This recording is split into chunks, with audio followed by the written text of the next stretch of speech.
RJD ने क्या offer किया है, अभी ये ऑफर हम लोगों के पास नहीं आई।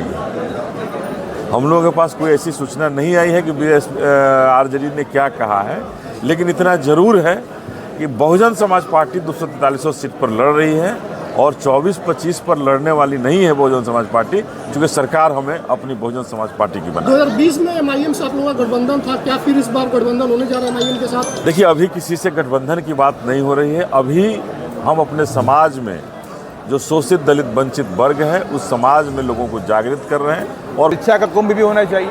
हम किसी कुंभ का विरोध नहीं करते हैं, महाकुंभ या कुंभ का विरोध नहीं करते, लेकिन शिक्षा का भी कुंभ इस देश के अंदर होना चाहिए। देश शिक्षा और टेक्नोलॉजी के दम पे आगे बढ़ेगा।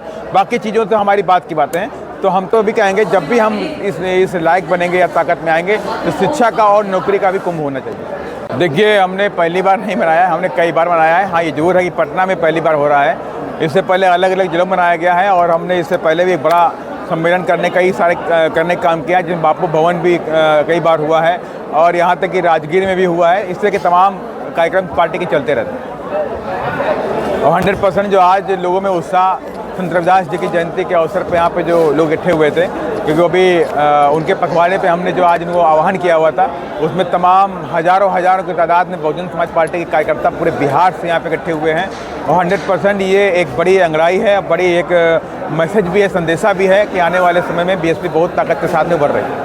देखिए, बहुजन समाज पार्टी निश्चित तौर से आने वाले चुनाव को लेकर तैयारी कंटिन्यू कर रही है, जोर से कर रही है और ये आज से नहीं है, कई महीनों कई सालों से वापस पीछे चल रही है और उसमें भी हम आगे बढ़ रहे हैं। शिक्षा का कुंभ भी होना चाहिए।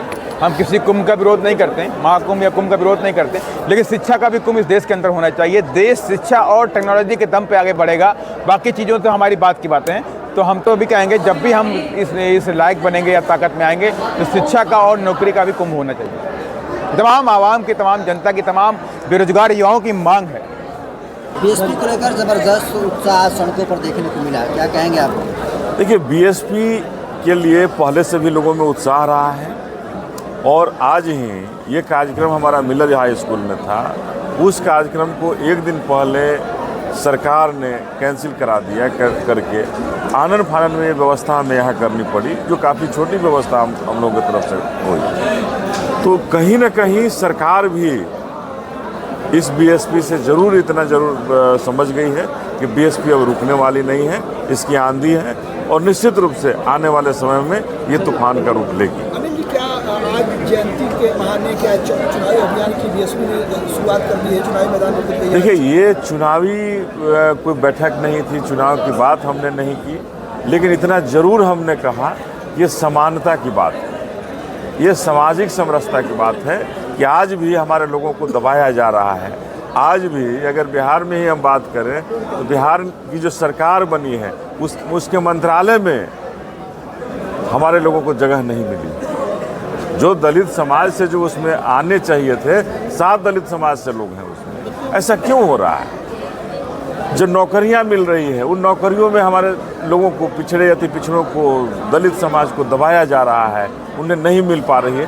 तो कहीं ना कहीं ये देश बाबा साहब के संविधान से नहीं चल रहा है। उनकी पटरी पर लाने के लिए और बाबा साहब के संविधान पर चलाने के लिए हम सभी संकल्पित हैं और यहाँ आज जो भीड़ आई है, ये उसी के लिए आई है कि आज क्या ऐसा हो गया कि लोकसभा के अंदर हमारे बाबा साहब पर एतराज़ हो रहा है, लोकसभा के अंदर भारत के गृह मंत्री को आपत्ति हो रही है कि आप क्यों जय भीम कर रहे हैं। हम तो जय भीम वाले हैं, हमारे खून में मरते दम तक जय भीम निकलेगा, इसके अलावा कुछ नहीं निकलेगा।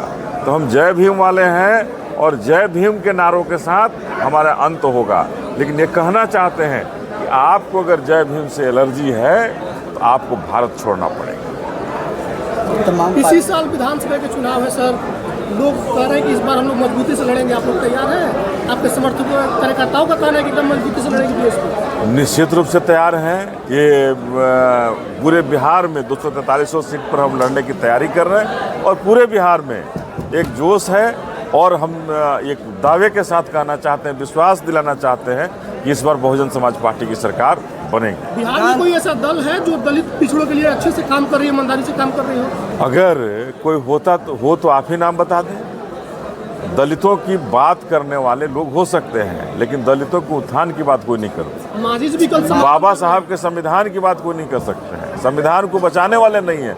संविधान की किताब लेकर घूमने वाले बाजार में बहुत लोग हैं, लेकिन संविधान को अक्षरशः कहे कि इसी संविधान को लागू करके भारत को आगू कराएंगे, ये सरकार ने नहीं।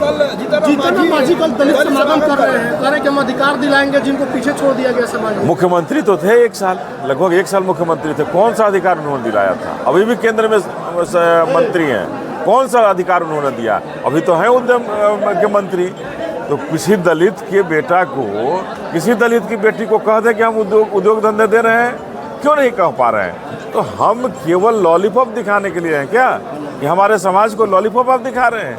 ये जो लोग हैं, ये जनता को गुमराह करने वाले लोग हैं, ढकोसला वाले लोग हैं, और केवल अपनी सत्ता पे कब्जा करने के लिए, ये हमारे समाज को गुमराह करने के लिए ये नए नारे के साथ, नए नामों के साथ आने वाले लोग हैं। जनता समझ चुकी है और बहुजन समाज इनके चेहरे का नकाब हटा चुका है और देख चुका है कि ये कभी भी हमारे समाज के साथ। सर, इस बार विधानसभा चुनाव में गठबंधन करेगी सर, या फिर अकेले लड़ेगी चुनाव? देखिए, बहुजन समाज पार्टी इन दोनों गठबंधनों में नहीं शामिल होगी। जो इंडिया और एनडीए के गठबंधन है उनमें नहीं शामिल होगी। बहन जी ने पहले भी निर्णय लिया है। कोई गठबंधन होगा नहीं होगा, ये बहन जी का निर्णय है। लेकिन 243 सीट पर बिहार में लड़ने की तैयारी बहुजन समाज पार्टी कर रही है और उस पर कर चल रहे हैं कि आरजेडी ने बीएसपी को 24 से 25 सीट ऑफर किया है, क्या सच है? देखिए, आरजेडी ने क्या ऑफर किया है, अभी ये ऑफर हम लोगों के पास नहीं आई है। हम लोगों के पास कोई ऐसी सूचना नहीं आई है कि आरजेडी ने क्या कहा है। लेकिन इतना जरूर है कि बहुजन समाज पार्टी 243 सीट पर लड़ रही है और 24-25 पर लड़ने वाली नहीं है बहुजन समाज पार्टी, क्योंकि सरकार हमें अपनी बहुजन समाज पार्टी की बना। 2020 में एमआईएम से आप लोगों का गठबंधन था, क्या फिर इस बार गठबंधन होने जा रहा है एमआईएम के साथ? देखिए, अभी किसी से गठबंधन की बात नहीं हो रही है। अभी हम अपने समाज में जो शोषित दलित वंचित वर्ग है, उस समाज में लोगों को जागृत कर रहे हैं और पूरे समाज को बहन जी ने स्पष्ट निर्देश दिया है कि जो पिछड़े अति पिछड़े जो लोग हैं उनको जोड़ करके बहुजन समाज पार्टी अपनी दमखम दिखाएगी।